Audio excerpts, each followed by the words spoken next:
Salut ces mecs, aujourd'hui je suis avec Soria que j'ai rencontrée au travail et on va faire une petite interview sur la vie de cette femme qui est super intéressante et qui pourra en inspirer plus d'une. Donc Soria, je te laisse te présenter. Alors, je m'appelle Soria, je suis donc une maman de 3 enfants, j'ai 61 ans, je suis en retraite progressive. Voilà, j'ai une formation d'infirmière qui a été chamboulée par ma vie de femme, avec des expériences plus ou moins heureuses, en tout cas un parcours avec 3 papas, dont un dernier papa plutôt toxique, voilà, avec une chute un peu vertigineuse au moment de départ de ce monsieur qui m'a laissé choix avec une double vie, mais surtout avec qui j'ai vécu des choses très toxiques, dont je ne me suis pas rendu compte, bien sûr, mais qui m'a un petit peu désolidarisé de ma famille. J'ai eu beaucoup de mal à remonter l'enfance, mais ça m'a aidé quand même à m'orienter ensuite vers un métier qui n'était plus sanitaire et qui me permet aujourd'hui d'aider les femmes qui sont dans la difficulté autre. Mais en tout cas, ça m'a donné une sororité particulière parce que justement, je prends cette ouverture de l'expérience. Le savoir expérientiel, c'est vachement plus important que le savoir qu'on apprend dans les bouquins. Même si effectivement, ça peut servir aussi les bouquins. C'est vrai, voilà. Moi je sais que dans une des vidéos sur les violences conjugales, c'est ce que je disais aussi, on en entend beaucoup parler, on peut lire, mais l'expérimenter, en tout cas, que ce soit à un niveau d'une relation toxique ou avec des profils bien particuliers, puisque bon, on va en revenir sur le profil de cette personne, en tout cas, toi qui es dans ce milieu-là, tu peux en plus un peu plus nous dire sur les groupes de personnalité B, considérés comme un narcissiste et un spectre bien plus cruel ou sadique des fois. Donc voilà, aujourd'hui, ces vidéos, c'est aussi le but d'informer et de partager des expériences. Parce que quand même vous allez avoir des lectures là-dessus ou des posts ou des vidéos sur YouTube, ce ne sera jamais aussi précis que des exemples de vie. Donc moi, j'en ai déjà parlé sur certaines vidéos en fil. Je pense que je referai le même concept d'interview avec Ophélie pour en reparler. Mais en tout cas, c'est aussi pour partager à quel niveau ce genre de relation peut vous impacter et peut impacter différents domaines de vos vies. Donc aussi parler de résilience et de charge mentale, puisque toi, tu avais les enfants dedans, et ça, je pense que c'est de mettre au mot en fait dans ces relations-là, c'est de sauver aussi la relation de coparentalité qui parfois être bien compliquée. Donc du coup, quel a été le début de cette histoire? Alors bien sûr, un début magnifique. Comme d'habitude. On sait que dans les strates de la perversion du pervers narcissique, puisque ça a été quand même diagnostiqué par un psychologue, c'est pas donc moi toi, qui il a été diagnostiqué pervers. Oui, lors d'entretien de couple où le psychologue qui est supervisé généralement lui-même par un superviseur a prouvé qu'il fallait arrêter justement ce travail de couple parce qu'il y avait une jouissance du toxique et du pervers toxique dans ce genre d'entretien, etc. Donc je ne parle pas pour dire du mal parce que c'est quelqu'un qui a fait sa vie ailleurs et sans moi. D'ailleurs aujourd'hui j'ai envie de dire je l'en remercie parce que ça m'a quand même sauvé la vie. Mais le début c'est toujours le même début, c'est-à-dire c'est toujours un début formidable, incroyable, avec des choses que personne d'autre n'a fait pour vous. C'est toujours des premières entrevues incroyables, des rendez-vous inoubliables, où vous êtes mis au centre des choses, sur un piédestal, et tout d'un coup vous êtes emporté. Voilà. On s'emporte, on se laisse emporter, on est sublimé, et ce qu'on vit est assez incroyable. Moi je me rappelle de la première fois où il m'a emmené dans sa ville natale, il m'a emmené sur une montagne, il m'a posé des écouteurs sur les oreilles, on avait la même musique et il avait amené du champagne. C'était un truc de fou.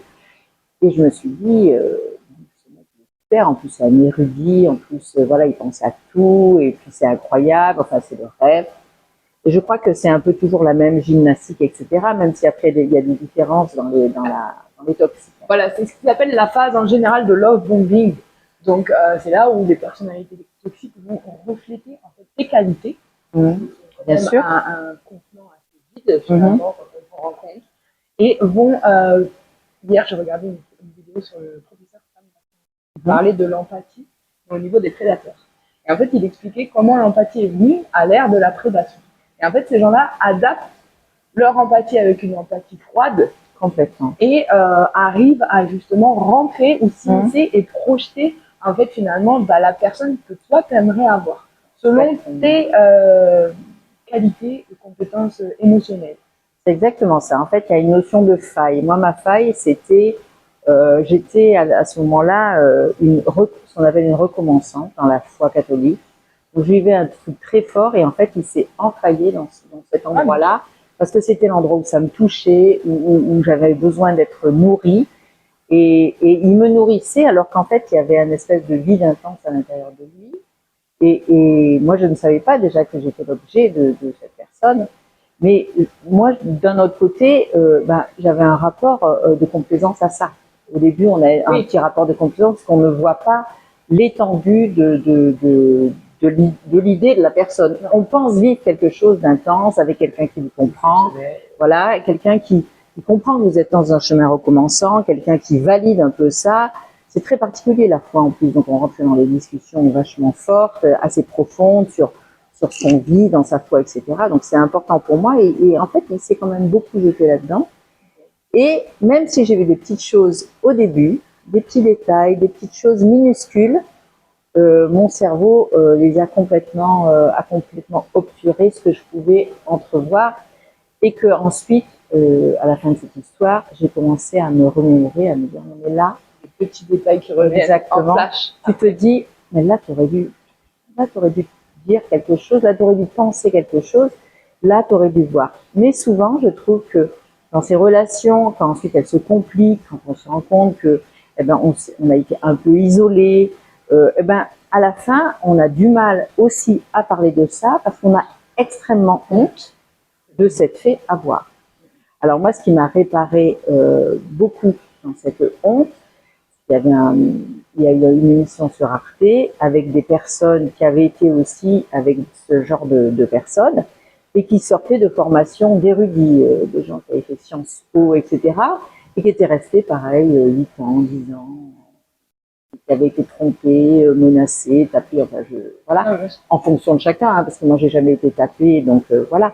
Mais après, c'est pas la pire forme de violence. C'est pas la pire forme de violence, exactement. Après, ce que tu expliquais là, ce qui est intéressant, et moi je sais que je l'ai vécu justement dans cette relation, au moment où il y a eu la première agression, et que je lui ai dit, mais là c'est pas de l'amour, et on en revient à cette notion de trauma bonding en anglais, qui est un lien traumatique en fait qui se fait. Pourquoi? Parce que aussi ces personnes-là sont très fortes à t'envoyer énormément de sérotonine, et c'est très chimique comme cocktail, d'où la dépendance aussi, à un même niveau qu'une drogue, je pense, par ce bombardement d'amour, ce love bombing, et souvent après ils commencent à rentrer dans une phase de dévaluation. Ou alors vous n'êtes plus l'objet, comme tu disais. Après, généralement chez les narcissiques, c'est sympa. Soit t'es la mère, soit t'es le trophée. En tout cas, c'est à un niveau narcissique, c'est ça. Après, les psychopathes, c'est beaucoup plus sur le gain, sur le côté antisocial des choses qui font qu'ils vont avoir un besoin d'argent, de sexe. Et narcissique, c'est beaucoup d'image. Donc, est-ce que, par exemple, cette personne-là, au début, il était très centré sur son image ou c'était quelqu'un qui... Alors, c'était jouait plus la victime, tu vois, c'était quel genre de narcissique? Alors non, c'était plutôt quelqu'un qui faisait croire qu'il avait une grande assise narcissique, mais qu'en fait, il ne l'avait pas. Et il nous trimballait, je dis nous parce que la personne avant moi, j'ai beaucoup discuté avec elle, et il disait, c'est mon ambassadeur. C'est lui qui avait fait des hautes études, c'était son ambassadeur, c'était son faire-valoir, comme quoi être un gars qui est en capacité d'être avec une fille qui est doctorante, etc. Moi, je sais que la raison pour laquelle j'ai été appelée dans cette relation pour lui, en tout cas, quel objet j'étais l'objet de la femme qui était en capacité de vivre toute seule, d'avoir un métier et d'avoir 2 enfants. Alors ça, c'est un point que j'aimerais juste redire. Souvent, on nous dit les personnes qui se font avoir par ce genre de personnalité, c'est des gens qui sont faibles. Et c'est un point sur lequel j'aimerais revenir parce qu'on en revient à cette idée de prédation, et c'est ce que moi, la psychologue m'a dit au centre de psychotrauma. Pourquoi ce genre de personne est chasser une proie à moitié faible? Donc je tiens à le redire, si vous êtes dans ces relations ou que vous avez ce genre de parcours, ce n'est pas parce que vous êtes faible, c'est justement parce que vous êtes beaucoup plus faible. Et généralement, ils vont jamais s'attaquer à des femmes qui sont dépendantes ou quoi que ce soit. Des femmes très indépendantes avec des profils bien spécifiques aussi. Exactement. Voilà, C'est vrai, c'est l'idée d'être revalorisé par quelque chose. C'est-à-dire comme c'est comme un apparat. Chaque femme est un apparat et la carte de visite, c'est j'ai la capacité d'avoir obtenu cette femme. Voilà, cette femme magnifique qui a tel diplôme, ou cette femme qui est en capacité d'élever seule ses enfants, de mener à la fois sa vie de femme, sa vie de famille, etc. Il y a toujours quelque chose. Il y a toujours quelque chose d'objectal dans cette relation qu'on ne voit pas parce qu'elle est bordée d'un tas de décorum, de nœuds papillons. Oui, puis la vue est progressive aussi. Complètement. La vue est progressive. Et la vue, elle est d'autant plus progressive qu'entre-temps, on a été quand même pas mal isolés. Moi, j'étais isolée de ma famille pendant 8 ans. J'avais des amis qui me disaient, t'es en train de t'éteindre. Ça se voit physiquement. Voilà, j'étais plutôt dans une idée d'être un peu un soleil dans le groupe dans lequel je bossais. Et en fait, je m'étiolais. Mais je ne m'en rendais pas compte. Je ne me rendais pas compte que je m'étiolais. J'attendais que la personne, en fait, je l'attendais pour vivre. Ouais, puis après, moi, je sais que j'ai eu ce sentiment quand j'ai commencé à prendre conscience, après des faits assez graves, de me dire, Meg, là,